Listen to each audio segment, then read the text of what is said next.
एक बदनसीब लड़की की दर्द भरी कहानी। ये दर्द भरी कहानी एक लड़की की, या फिर यूँ कहूँ तो भी गलत न होगा कि ये कहानी है एक बदनसीब लड़की की। वैसे इस दुनिया में लड़की होना ही जीवन को काफ़ी कठिन बना देता है, और जब आप दिखने में अच्छे ना हो, पढ़ाई लिखाई में भी अच्छे ना हो, तब सोचिए कठिनाई का लेवल क्या होगा। संध्या बचपन से ही पढ़ाई लिखाई में कमजोर थी। रंग उसका सांवला था, नाक नक्शा भी बाकी लड़कियों की तुलना में इतना खास नहीं था। ऊपर से भगवान ने दांतों की बनावट भी टेढ़ी मेढ़ी दी थी। जब संध्या छोटी थी तो बचपन में स्कूल के बच्चे चिढ़ाते, बड़ी हुई तो गली मोहल्ले के लोग उसे देख कर मुंह फेर लिया करते। कोई भी उसका दोस्त बनने के लिए तैयार नहीं था। उसके रिश्तेदार भी कुछ खास उसे भाव दिया ना करते। बस एक उसकी माँ ही थी जिसे उसकी सूरत या लुक्स से कोई फर्क नहीं पड़ता। माँ संध्या से और संध्या माँ से बहुत प्यार करते। दुनिया भर की आलोचनाओं को सहने की शक्ति थी माँ संध्या के लिए। जब कोई उसे डफर बोल देता या जब कोई उसे बदसूरत बोल देता, जब संध्या को शादी के लिए देखने आए लोग उसे बिना पसंद किए लौट जाते, यहाँ तक कि जब खुद के पापा ही उसे मनहूस बोल देते, तब माँ ही तो थी जो उसे समझाती कि लोगों के बोलने से क्या होता है।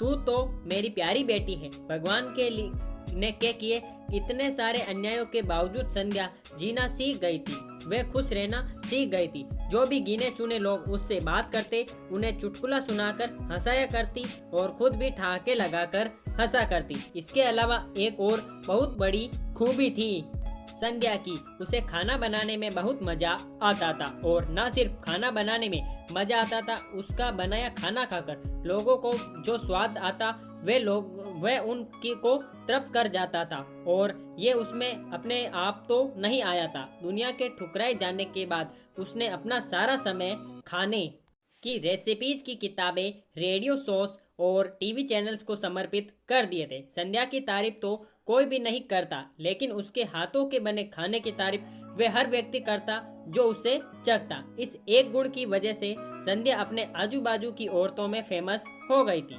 क्योंकि जिसे भी खाना पकाना सीखना हो या कुछ नया पकवान बनाना सीखना हो तो वे संध्या के पास आती, और संध्या भी खुशी खुशी उन्हें सब सिखाती। उसके पास आने वाली औरतें अच्छा खाना बनाना सीख जाती, लेकिन लाख कोशिश करने के बाद भी संध्या के हाथों का वे जादू जो सबको तृप्त कर जाता, वे कोई ना सीख पाता। संध्या की जिंदगी इन्हीं उतार चढ़ावों के साथ कट रही थी। एक बार फिर से माँ बाप ने जी तोड़ कोशिश कर एक फैमिली को संध्या को देखने के लिए मना लिया था, और अगले दिन लड़का संध्या को देखने आने वाला था। संध्या को इस बात की खबर होने पर वे दुखी और गुस्सा हो गई थी कि बिना उससे पूछे पता नहीं क्यों माँ बाप लड़कों को बुला लेते हैं और उसका मजाक बना देते थे। माँ ने संध्या को समझाया था कि ऐसा ही होता है, कोई भी बेटी अपने माँ बाप के यहाँ हमेशा नहीं रहती, उसे एक दिन शादी करके जाना ही पड़ता है।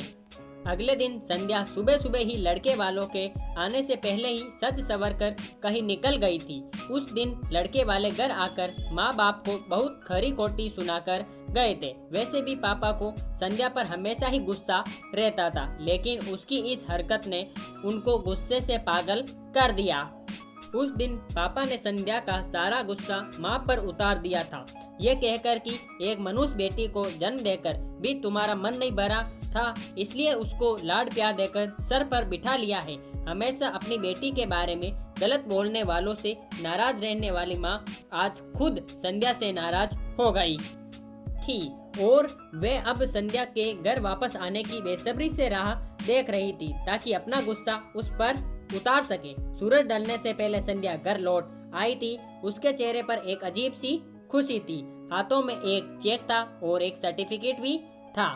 संध्या माँ से कुछ कहना चाहती थी, लेकिन इससे पहले ही संध्या अपने मुंह से एक भी शब्द कह पाती, माँ ने उसे खरी खोटी सुनाना शुरू कर दिया। गुस्से में माँ बोलते बोलते इतना कुछ बोल गई कि संध्या ने कभी सपने में भी नहीं सोचा था।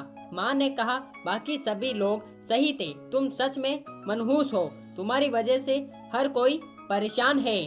अच्छा होता जो तुम पैदा होते ही मर जाती। ये दिन ना देखना पड़ता हमें। गुस्से में बड़बड़ाती और सब्जियां काट रही माँ ने एक बार भी संध्या की तरफ नहीं देखा था। संध्या माँ की बातें किसी पत्थर की मूरत की तरह सुन रही थी। पत्थर की ऐसी मूरत जिससे शरीर में तो जान ना हो, लेकिन आंखों से आंसुओं की धारा बह रही हो। संध्या ने माँ से पूछा, माँ क्या सच में तुम ही भी चाहती हो कि मैं मर जाऊं? क्या इतनी बुरी हूँ मैं? माँ अभी भी गुस्सा सर पर सवार होने की वजह से माँ ने कह दिया हाँ। बिना एक पल भी सोचे संध्या ने सीधा अपने कमरे में जाकर कमरा अंदर से बंद कर लिया था। 1-2 मिनट बाद गुस्सा थोड़ा शांत होने पर माँ को अपनी गलती का एहसास हुआ तो संध्या के रूम की तरफ गई। उन्हें पता चला कि संध्या ने रूम को अंदर से बंद कर लिया है। गुस्से में कुछ कर न ले, इसलिए माँ ने तुरंत पापा को इस बात की खबर दी। दोनों ने काफी दरवाजा खोलने की कोशिश की, लेकिन जब नाकामयाब रहे तो दरवाजा तोड़ दिया। अपने स्कार्फ से फांसी का फंदा तैयार कर संध्या पंखे से लटक रही थी। ज्यादा वक्त नहीं हुआ तो था वे सिर्फ बेहोश हुई थी। माँ पापा ने तुरंत उसे पंखे से अलग किया और बेड पर लेटाया। पापा ने तुरंत डॉक्टर को फोन किया। तब माँ का ध्यान बेहोश पड़ी संध्या के हाथ में पकड़ी एक चिट्ठी और पास में पड़े 5 लाख के चेक और 5 स्टार होटल में शेफ की नौकरी के लिए कंफर्मेशन लेटर पर पड़ी, जो संध्या अपने साथ लाई थी। माँ और पापा ने वे चिट्ठी खोलकर पढ़ी तो उसने अभी अभी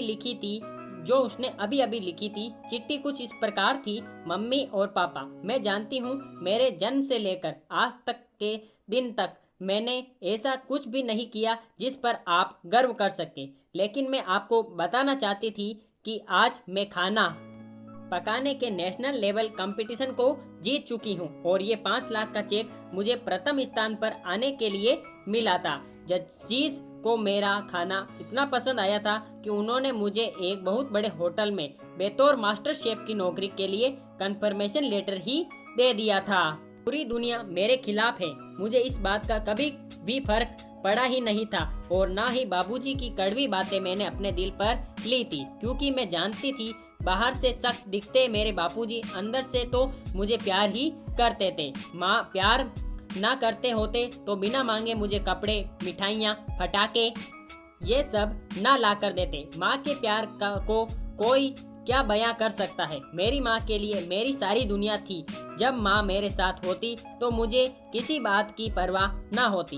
मेरी माँ मेरी थी, इसलिए मुझे किसी और की जरूरत ना थी। मेरी माँ मेरे साथ नहीं है तो मेरी दुनिया मेरे साथ नहीं है, इसलिए मैं आज दुनिया को ही अलविदा कहे जा रही हूँ। मैं जानती हूँ आपने कभी ना कभी भगवान से ये दुआ जरूर मांगी होगी कि अगले जन्म में मेरी जैसी औलाद ना मिले, लेकिन मैं हमेशा ये प्रार्थना करती थी कि अगले जन्म में तो क्या मेरे हर जन्म में मुझे आप जैसे ही माता पिता मिले, और आज भी यही प्रार्थना करके उसी भगवान के पास जा रही हूँ। चिट्ठी पढ़ते पढ़ते माँ और पापा सर से पांव तक पछतावे में डूब गए थे और बेहोश पड़ी संध्या के सर पर हाथ फेरते हुए फूट फूट कर रो रहे थे। मैं जानता हूँ ये कहानी आपके दिल को छू गई है। मैं उम्मीद कर सकता हूँ अब आप जाने अनजाने में किसी भी व्यक्ति का उसके बाहरी लुक्स की वजह से दिल नहीं दुखाएंगे। तो मेरे प्यारे भाइयों और बहनों, आपको आज की हमारी कहानी आपको कैसी लगी आप हमें नीचे कमेंट बॉक्स में बता सकते हैं। साथ ही साथ ऐसी ही धमाकेदार एंड मज़ेदार मोरल स्टोरीज के लिए आप हमारे चैनल को सब्सक्राइब करके बेल आइकन जरूर प्रेस करें, ताकि हमारी ऐसी वीडियोस की सब नोटिफिकेशन सबसे पहले आप तक पहुंच सके जैसे हम उस वीडियो को अपलोड करें। फिर मिलेंगे ऐसी धमाकेदार स्टोरी के साथ, तब तक के लिए गुड बाय। जय हिंद, जय भारत। Thanks for watching.